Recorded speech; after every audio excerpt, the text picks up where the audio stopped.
মাত্র 450টি ঘর, কিন্তু মননে অসীম। এটা কোনো শহরের গল্প নয়, ছোট্ট একটা গ্রাম, কিন্তু হৃদয়টা আকাশ সমান। 120 মনের খিচুড়ি রান্না হয়েছে ভালোবাসার হাঁড়িতে। এবং এই গ্রামের আয়তন অনেক ছোট হলেও এই গ্রামের প্রতিটি মানুষের যে মানসিকতা, সেটা আকাশের চাইতেও কিন্তু অনেক বিশাল। কোন গ্রামের কথা বলছি? বেড়া দক্ষিণ কর্মকার পাড়া।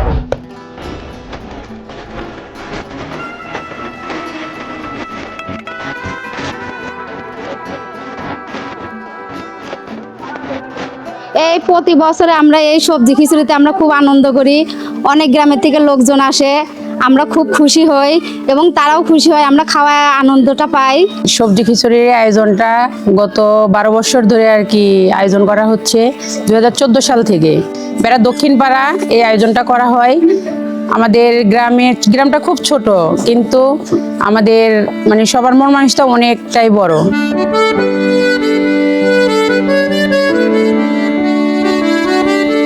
5 থেকে 5,500 লোক প্রতি বছর এই অনুষ্ঠানে এসে আমাদের সাথে মানে এই খিচুড়িটা খেয়ে থাকেন। এবার আমরা আয়োজন করছি আরও একটু বেশি, সম্ভবত 8 থেকে 10,000 লোক আমাদের এই অনুষ্ঠানে খাওয়ার জন্য আসবে।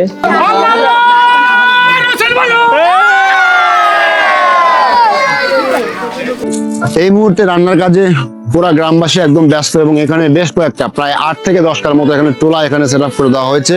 পুরা গ্রামবাসী কিন্তু এখানে এই রান্নার কাজে এখানে সহায়তা করছে। এখানে সিম, গাজর, মটরশুঁটি, ধনেপাতা, আলু, কপি, শীতকালীন যত সবজি আছে সব ধরনের সবজি আমাদের খিচুড়িতে ব্যবহার করা হয়েছে। একে একে বেড়াবাসী বিভিন্ন গ্রাম থেকে, বিভিন্ন মহল থেকে, বিভিন্ন পাড়া থেকে তারা ছুটে চলে আসবে এই ছোট্ট এই গ্রামে। তাদের একটাই আজকে উদ্দেশ্য, এই গ্রামের যে সুমিষ্ট সবজি খিচুড়ি সেটা তারা আজকে এই গ্রামে আহার করবে। নিজেদের চাঁদায়, নিজেদের কষ্টের টাকায় রান্না হয়েছে মানুষের জন্য 120 মন খিচুড়ি। হাঁড়িতে চাল ডাল নয়, ফুটেছে মায়া, মমতা আর মানবতা। আজ বেড়া দক্ষিণ কর্মকার পাড়া প্রমাণ করলো গ্রাম ছোট হতে পারে, কিন্তু মানুষের হৃদয় কখনোই ছোট হয় না। যার যেরকম পারতেছে দূর দূরান্ত থেকে এখন এই গ্রামে ছুটে আসতেছে সবাই, এবং রাস্তায়, রিক্সার উপরে, ভ্যানের উপরে, গাছের পাশে, পুকুরের পাড়ে, যে যেখানে যেভাবে পারতেছে একটা থাল নিয়ে তারা বসে পড়তেছে। বিকজ মেইন যেখানে খাবার দাবার পরিবেশন করা হচ্ছে সেখানে পা রাখার জায়গাটা পর্যন্ত নাই, অ্যান্ড দ্যাটস ওয়াই যে যেভাবে পারতেছে সেভাবেই তারা খাবার দাবারটা এখানে ফেলতেছে।